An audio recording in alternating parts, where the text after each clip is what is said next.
December 24th, 1992. The downtown posse decided to show Dayton, Ohio, just what Christmas joy meant to them. Though their name implies you may find them pop locking or breakdancing, this gang, formed by two couples, went from panhandling for change to a crime spree from December 24th through December 26th. Welcome to Go Dutch TV. I'm Duchess, and this is Cases and Cocktails, Holiday Edition.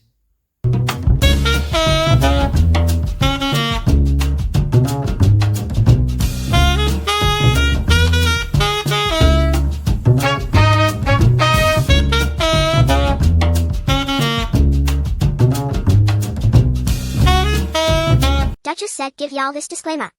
This video is for entertainment purposes only. All statements and information relayed was obtained from various news and media outlets available on the internet and personal opinion. Law school never saw her, nor is she a journalist. Everything is alleged, or allegedly. Enjoy the video. Before we get into the video, you guys, I do want to say if you hear any tapping in the background, that is the family dog Luna. Her nails need to be done. Just excuse it. Dayton, Ohio was at the height of its Christmas festivities on Christmas Eve, 1992. The downtown posse, composed of members who were all born and raised in Dayton, wanted a little extra money for the holidays. This group, formed by two couples and joined by three other friends, they were kind of this band of misfits, and up until Christmas Eve, they'd been relatively harmless. They panhandled on the streets for their change. Why nobody could get a job, I don't know. But let's move on.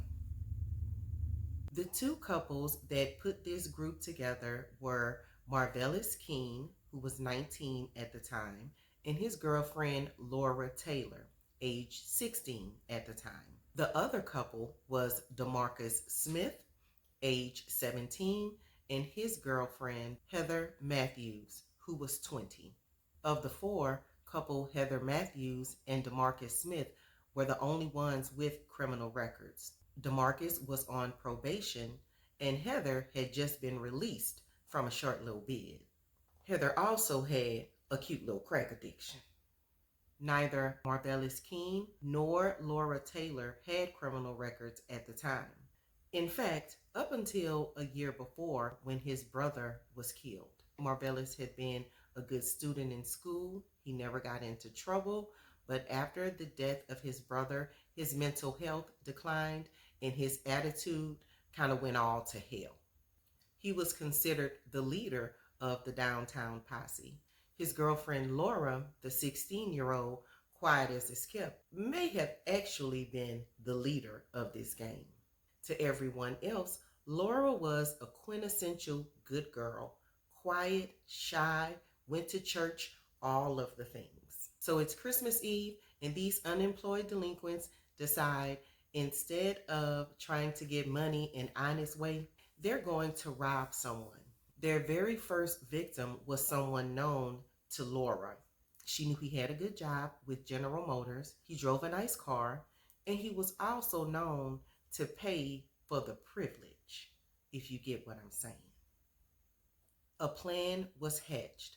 Laura reached out to this man, Joseph Wilkerson, saying that she would like to have a group adult activity session.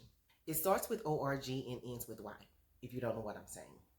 The participants were to be Laura, her boyfriend Marvelous, and freshly released crackhead Heather. Joseph agrees. They head over to Joseph's house. They hang out a while, and after a while, Laura and Heather tied Joseph to his headboard in anticipation of these adult activities. Marvelous is also starting to take off his clothes. Once Joseph was tied to the bed, Marvelous pulled his clothes up, pulled his gun out, and they proceed to rob Joseph blind. During the robbery, they come across a gun that Joseph owned. This gun held ammunition that is typically used for target practice. After stealing all that they thought they can take from Joseph. Marvelous shot Joseph in the chest. However, this did not kill him. When Laura came in, she put the gun to the side of Joseph's head and pulled the trigger. They took Joseph's car, left him dead in his bed, and for the next few days, they used his home as a home base. This was the downtown posse's first murder on Christmas Eve. His body would not be discovered until December 26th. After leaving Joseph's home, the group came upon 18-year-old Danita Gillette. Danita was a high school student with a 2-year-old daughter. She had the full support of her family in helping her to take care of her daughter, and they were expecting her home any minute. It was Christmas Eve, and they had a Christmas Eve tradition that they did together all as a family.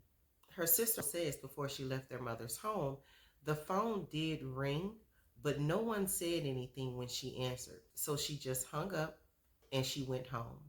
Before the sun came up the next morning, she discovered why her sister, Danita, never made it home.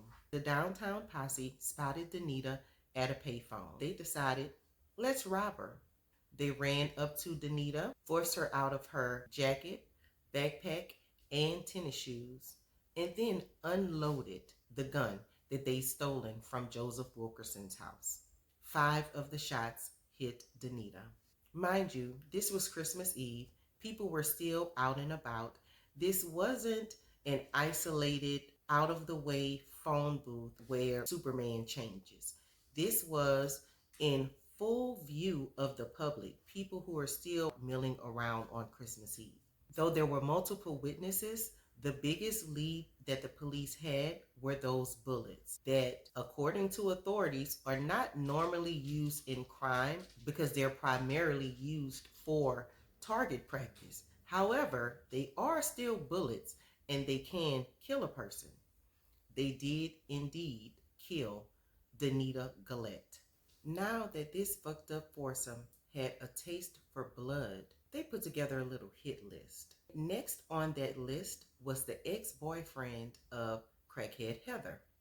Their last stop on Christmas Eve was the apartment of Jeffrey Wright, a 28-year-old who formerly shared this apartment with Heather.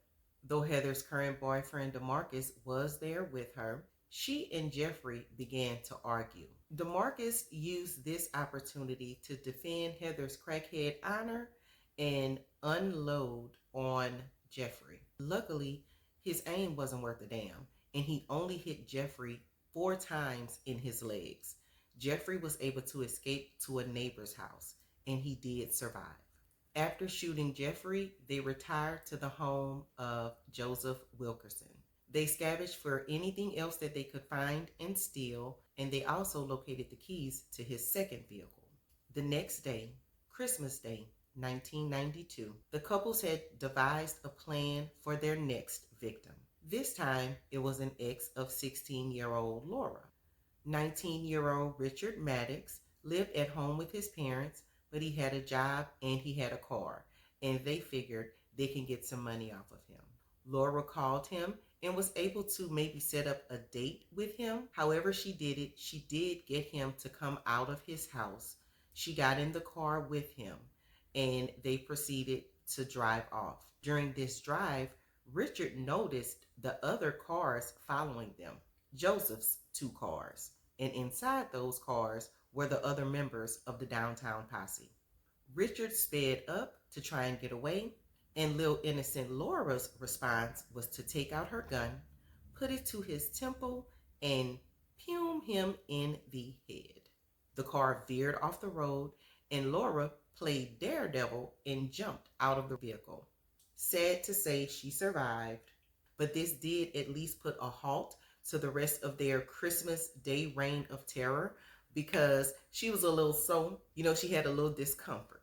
So they had to relax for the rest of the day. As they spent the rest of their Christmas Day rubbing their hands together like Birdman and devising new ways to run around fucking with the living, authorities now had linked together all of these shootings, and because of that target ammunition, knew that they were looking at the same perpetrators. On the morning of December 26th, the downtown posse struck again.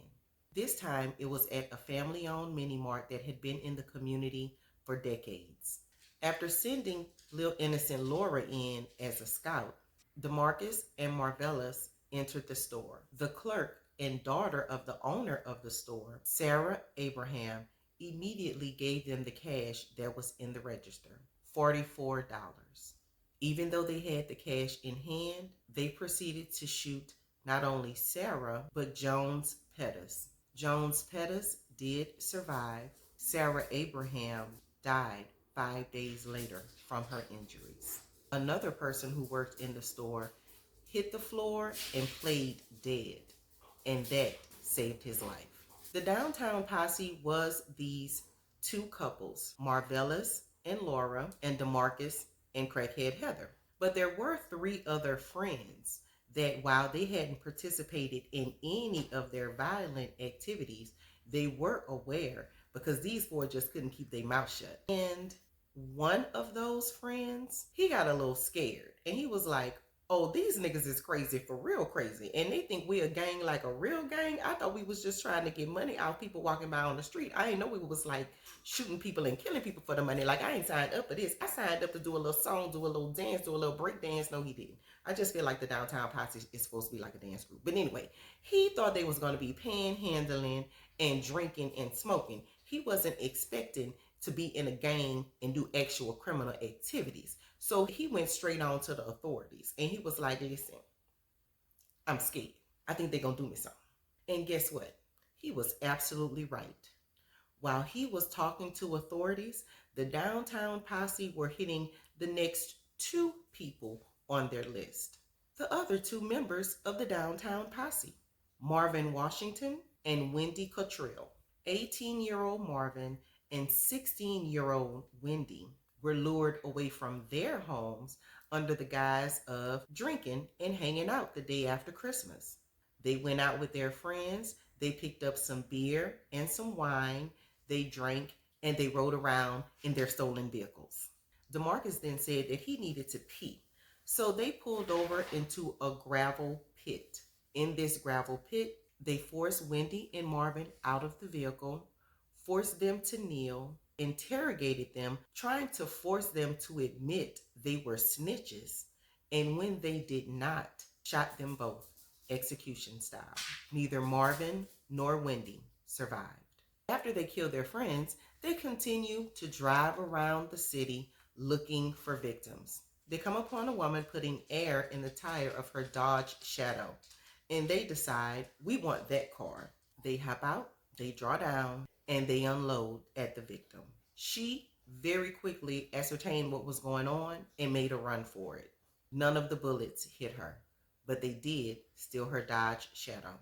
Unluckily for them, and luckily for the authorities, her make and model of car was not that common in Dayton, Ohio. They then retire again to the home of Joseph Wilkerson. Because of the bolo that was put out on this Dodge Shadow, police are combing the city for this car. It is eventually spotted on December 26th by a police officer. He calls in the license plate, and it comes back registered to a different vehicle that is owned by Joseph Wilkerson. Before backup arrives, all four exit the home of Joseph Wilkerson, and they get into one of his cars. That car's license plate comes back registered as the Dodge Shadow, with the victim in that attempted shooting listed as the owner. He hits him with the burps and cherries, and there was a very short police chase. One of them, which I didn't make a note of the name on my notes, one of the guys did attempt to make a run for it on foot. He was quickly apprehended, as were the other three. So the detectives decide they're going to start with Laura. She's the youngest. She's 16 years old, no criminal record, appeared to have been a good girl. So they're going to start with her because they figure she's going to be the one to break. Miss Laura gave them nothing but a little urine, because at one point she was being so silent, she wouldn't give them anything. They asked if she needed to go to the restroom, and Miss Lady stood up and pissed on their floor. It was right about there that they realized, oh, she's a real gangster. They turned to the other three. Her boyfriend, 19-year-old Marvelous Keene, sang like a bird. Little crackhead Heather, 20 years old, fresh out the joint, sang like a bird. Heather's boyfriend, DeMarcus Smith, sang like a bird. All the while, Miss Laura, silent as a church mouse. When news got out of the arrests, one of Laura's pastors showed up at the police department requesting to speak with her. He knew this just can't be true. Not little Laura, not little innocent Laura. Well, he went in to speak with Laura, and he came out with a changed mind. When he spoke to authorities, he let them know what Laura had told him, and that included what they'd done to the two friends who were still undiscovered. Not only did she tell him what they'd done, she bragged about it. She seemed very happy. In the end, Marvelous King, the ringleader of the downtown posse, was sentenced to death. Laura Taylor, Heather Matthews, and DeMarcus Smith were all sentenced to life, as they should be. In July of 2009, Marvelous King was executed.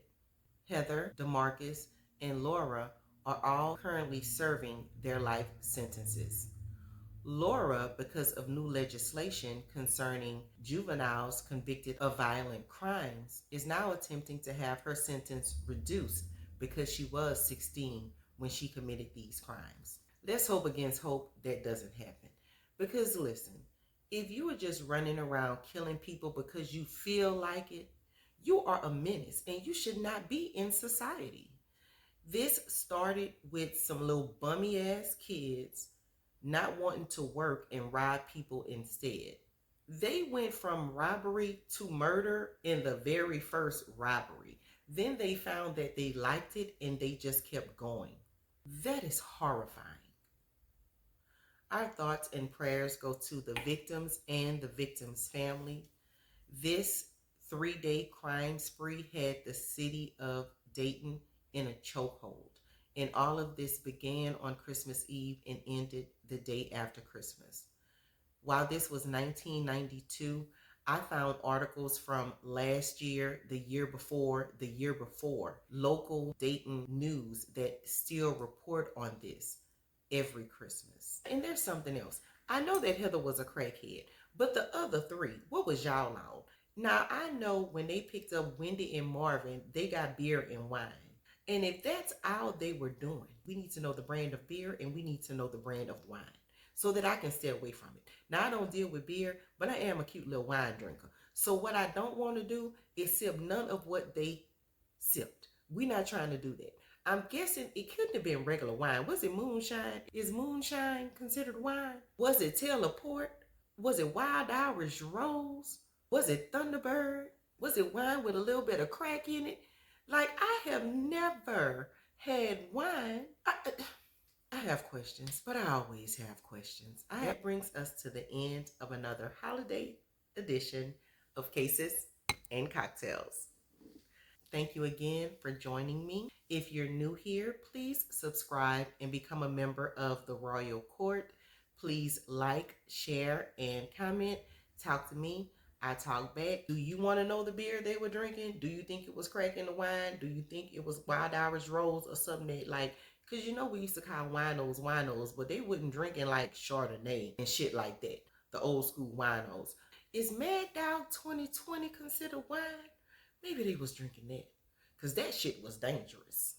Anywho, we are ending this year with a holiday crime case every week. Please turn on your notification bell so that you can be alerted when the next video drops. And as always, be blessed, be fabulous, and be fearless. Peace.